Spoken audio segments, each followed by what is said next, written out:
This is the Pilot Point Bearcat Pregame Show, brought to you by Homeland Roofing on PilotPointBearcats.com. And now, here's your host, Ryne Menard, with John Little and Chris Nortman.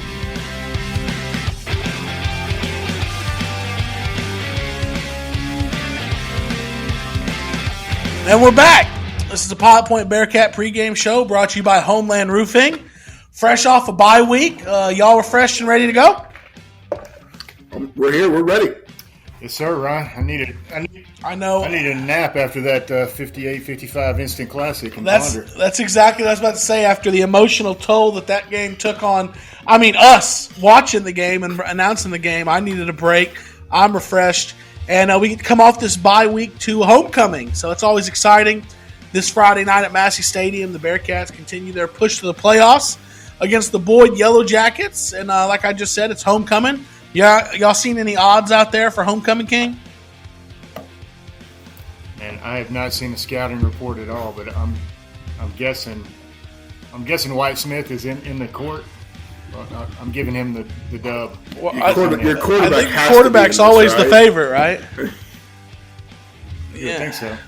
I don't know. Aston, that mullet, that's got to get him a few votes as it is. Bonus points for sure. You got to have Ronnie in there. Throw in a big sexy. Put some big guys in there. Big guys need some loving too. Maybe. Yeah, I've seen a big guy win it in the past. Absolutely. More of it. As Nordy and I know firsthand, mullets aren't the easiest to pull off. We got mullets in honor of Quinn Ewers to watch the Texas OU game, and while they brought us good luck, we couldn't pull off the mullet. I'll just say that. It was a good look, though. I saw the picture. It certainly was a good game. So we'll take that dub. Absolutely. So we talked about the Ponder game and the emotional toll it took on us. Imagine, the emotional thriller it was for the Bearcats 2 Fridays ago in Ponder. So you pull out a game like that, you have the momentum of getting your first district win and in the style that it was done, and then you head off into a bye. How do you feel like that the Bearcats are going to handle that, take that momentum into this home stretch and immediately have it put out with a bye? What do y'all think, John? Well, Ryan, I think that the bye week just arrived at the perfect moment. We've really had 2 emotional games in a row. If you look back at that tough loss to Paradise back on September 30th, and then the thrilling win, of course, against Ponder on October 7th. So for me, I think the kids really needed it, an emotional break as much as a physical break after those two tough games. And then from a coaching perspective, I think the bye really benefits us because Boyd, of course, played our most recent opponent, which is Ponder. And so our coaches got an up-close and personal look at Boyd versus Ponder, able to scout that in person and get a good comparison there. And by the way, Boyd, of course, beat Ponder in another high-scoring, thrilling affair, which seems like Ponder is always in those high-scoring games. But Boyd beat Ponder 49-42, and that was my prediction for the Pilot Point victory over Ponder. So another high-scoring game, and Boyd pulled that out. But hopefully, we got the benefit of a good scouting report from that game. Yeah, well, I'm going to talk more about that later on in the podcast. I'm still having a hard time with the Ponder stat line every week and seeing their offense in motion, with my own eyes and seeing how they keep piling up losses. So I'm going to talk about that more in depth later.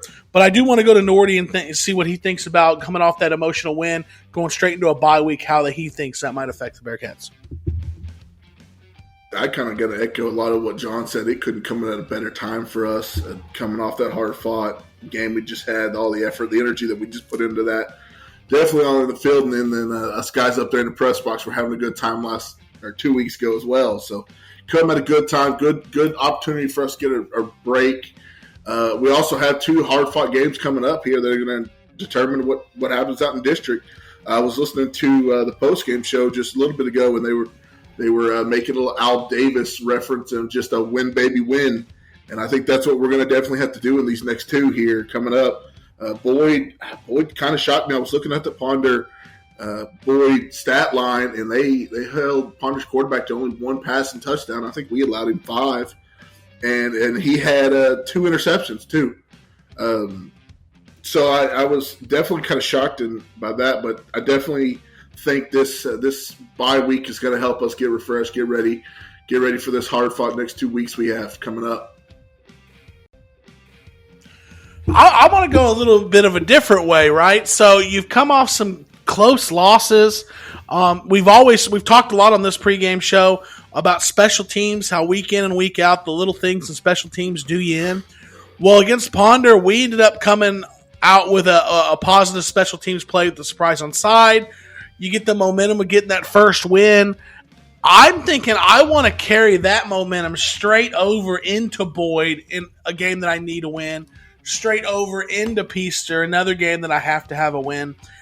So I think there are probably different ways to look at it. I just want to capitalize on this momentum.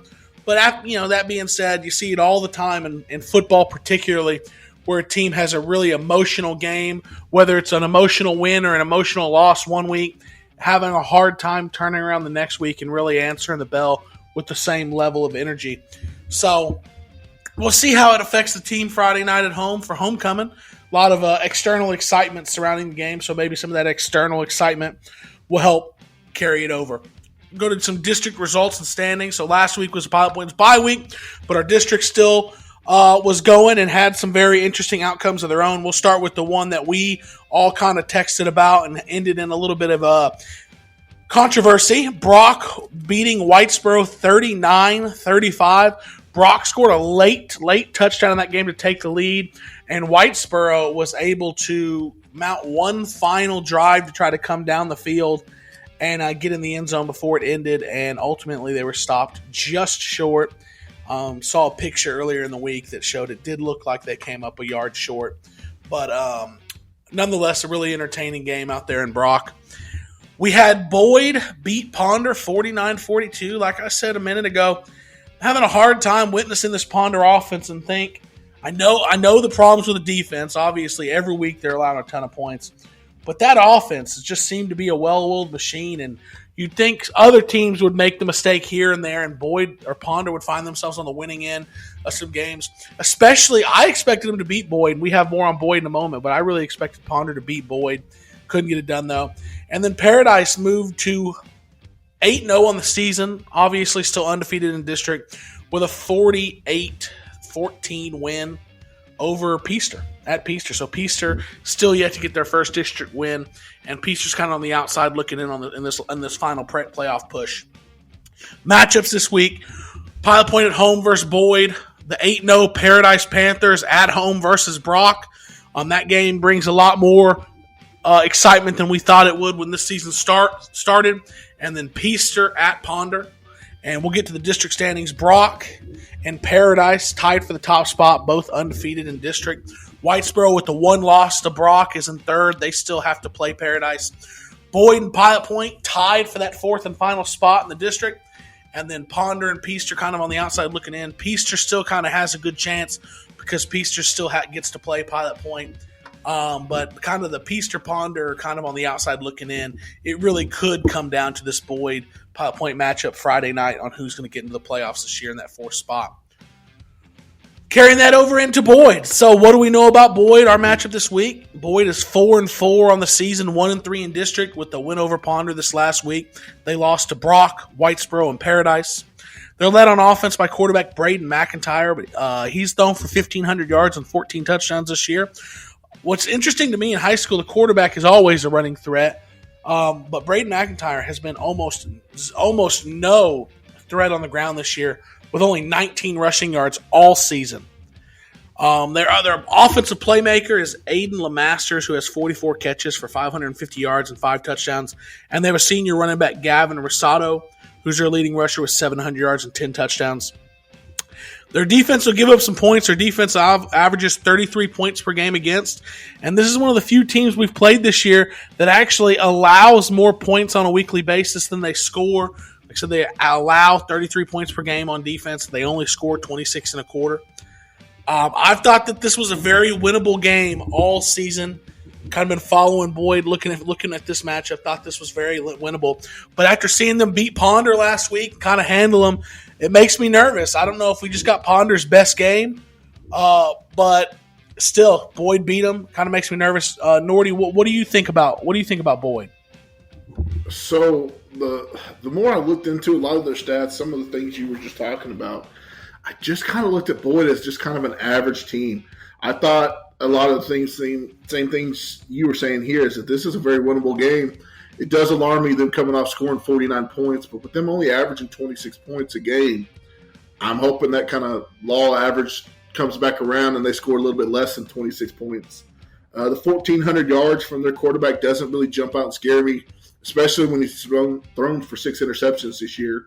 And then their running back, he's 700 yards on the season, but he's only averaging 4 yards per carry. I mean, they just seem like an average team. They could jump out and surprise you, but and then again, this is Boyd.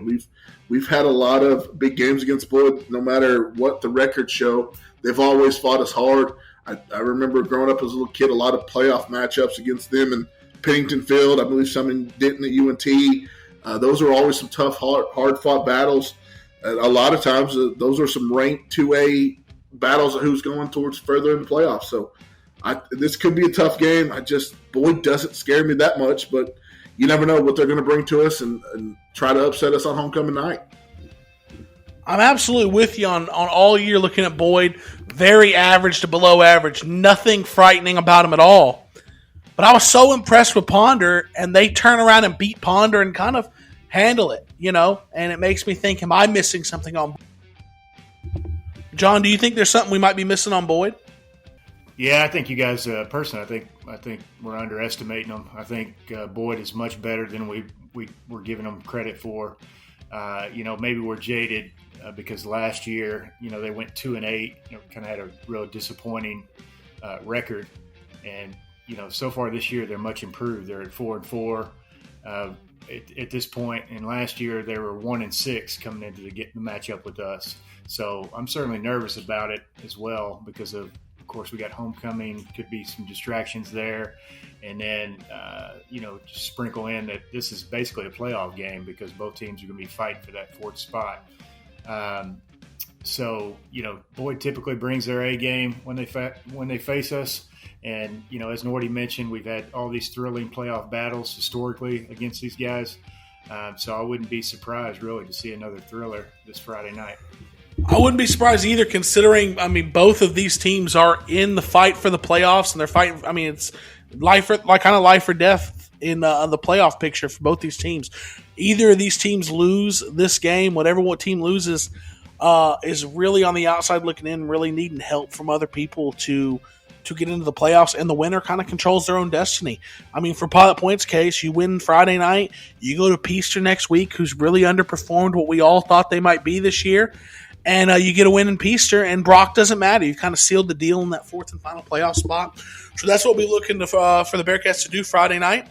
But in order to do that, somebody's got to step up and make plays and make big things happen. Nordy, we'll start with you, who your player to watch is. This week is going to be the one and only Wyatt Smith. Homecoming night, we're going to need a big senior leader coming out here, coming off a great game, throwing for 6 touchdowns and 368 yards. I'm looking forward to him leading these Bearcats and see what he can do to put us in the best opportunities to come out with a win this week. Hopefully he comes out being homecoming king, but more importantly, hopefully he can lead us to a W this week. Absolutely. The quarterback's in the driver's seat to make the offense go, so that's always a good spot to start. John, who do you have for player to watch? Well, I think, of course, I agree with Nordy. Wyatt Smith's going to play a huge role in the game, and of course, that kid number 8 is probably going to be a huge factor for us as well. Against Boyd's combination of McIntyre and LeMasters, that's kind of their go-to guys. But for me this week, I'm going with senior number 3, Colin Lynch. He's been our leading tackler so far with 83 tackles on the season, averaging 12 tackles a game. And he really provided a huge spark in that last game against Ponder with his 57-yard touchdown scamper, in which it appeared he was shot out of a cannon. He really had fresh legs in that Ponder game. So he seems to improve every week. And in the game within the game, I'm interested to see how Colin and Gage run the ball compared to Boyd's Gavin Rosado, who you guys touched on, who averages 87 yards a game on the ground. Well, John just touched on my player to watch. My player to watch, I am going to go with number 8. It being getting late in the season, it's time for all the seniors to really step up, making this final playoff push. And Aston has answered the bell last 2 weeks. His last 2 games, he is just shy of 400 receiving yards and 7 receiving touchdowns in those 2 games. So he recognizes what's in front of him. And he's really getting after it, trying to help put this team on his back and get him there.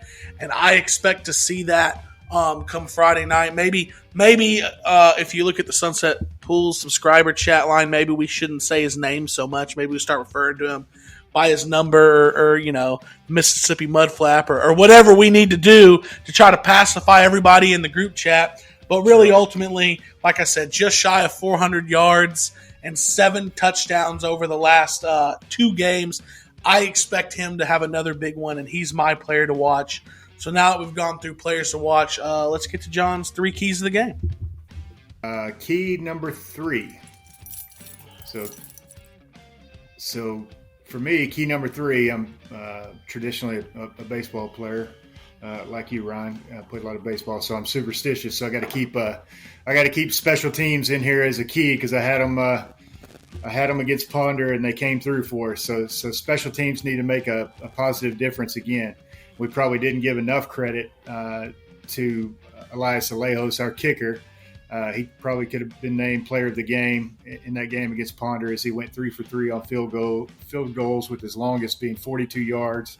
And then, of course, the most important kick was that game winner from 31 yards out, and he nailed that one. And he also had an onside kick and two touchbacks and went perfect on point after attempts. So hats off to Elias for that last game. But I feel like he and the rest of the special teams are going to have to put on an encore performance again for our Bearcats to win against Boyd on Friday night. And I wouldn't be surprised to see another onside kick or a fake punt from one of these teams, because as we touched on it, it's a do or die matchup. They're going to be pulling out all the stops, all the tricks.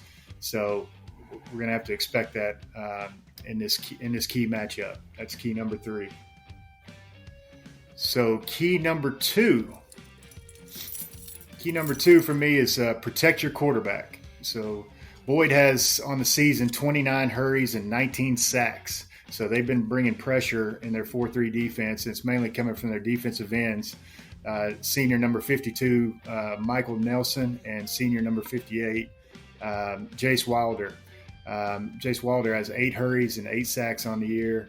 And these guys are dangerous. And they had 1 hurry and 7 sacks against Ponder. And, of course, our Bearcats had 6 sacks against Ponder. So we both were successful there in the pass rush. I do think we have an advantage here. As Ryne, you mentioned, Boyd's quarterback, Braden McIntyre, is not much of a threat to run the ball with only 19 yards on rushing on the season. But our guy, Wyatt Smith, is a dual threat.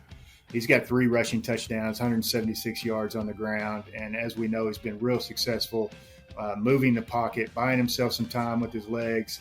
And he's got a fantastic ability to throw the ball on the run.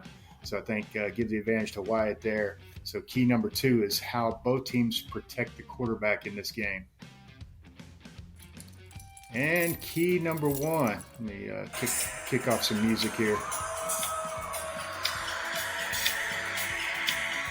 I'm not going to do much rapping because it's not really rap; it's more of a pop song. But we got Michael Jackson's Thriller this week as key number 1. And as we know, we've had 2 thrilling Bearcat games in a row, Ryne and Norty, and I just feel like we're going to have another thriller against these Boyd Yellow Jackets. I think we're in for a thrilling quarterback matchup with Wyatt Smith versus Braden McIntyre, and the difference will, likely be a thrilling play. I could see a sack with a scoop and a score, or a fake punt being the difference in this one. And ultimately, I have our mighty Bearcats pulling out another thrilling victory in the month of Halloween when the Goblins make you scream, Norty. So give me our Bearcats 45-42. Give me our Bearcats 45-42 and another thriller and probably another Elias Alejos field goal proving to be the difference. Well, that would provide quite the excitement Friday night at Massey Stadium for homecoming. Norty, you had something before the three keys you wanted to add. Yeah. So, John, did you play Boyd in any of your time in Pilot Point at all? Because I know Ryne and I have some stories against Boyd, but you played in '93. Did you play that 7-6 game? I certainly did. That was a Chris Franklin immaculate reception. If it was more of an immaculate run after the reception, he caught a little out route and broke about 7 tackles. Got a huge block from Scott McCauley and scampered down the sideline. And then I believe it was Evans Meyer, our great kicker, made his extra point. And Robbie Cartwright, the son of the coach, he missed his extra point, so we beat them 7-6, and they were ranked number 1 in state at Pennington Field. It was a great game in 1993. We had to come back down from 9 with 9 minutes to go. My senior year, the first round of the playoffs against them, and that was a tough matchup for sure. They definitely gave us a run for our money. Was that over in Fort Worth? So we played at Northwest Field. That was the first time. That was the first time we had ever had issues with noise. In the first series we came out that game, we couldn't hear the snap count, and we had to adjust it. That was a tough adjustment we had to make, and it got us off to a slow start. We ended up winning that game 32-38, but it was a crazy playoff game. Yeah, we've had some great battles with Boyd over the years. Well, I anticipate, just like you guys, we'll probably have another one Friday night. And let's hope, just like all the the two that you just talked about, and then the one that we had my senior year at old Springtown, let's hope Pilot Point comes out on top. So, with that being said, we'll have a homecoming edition of Bearcat Football Friday night.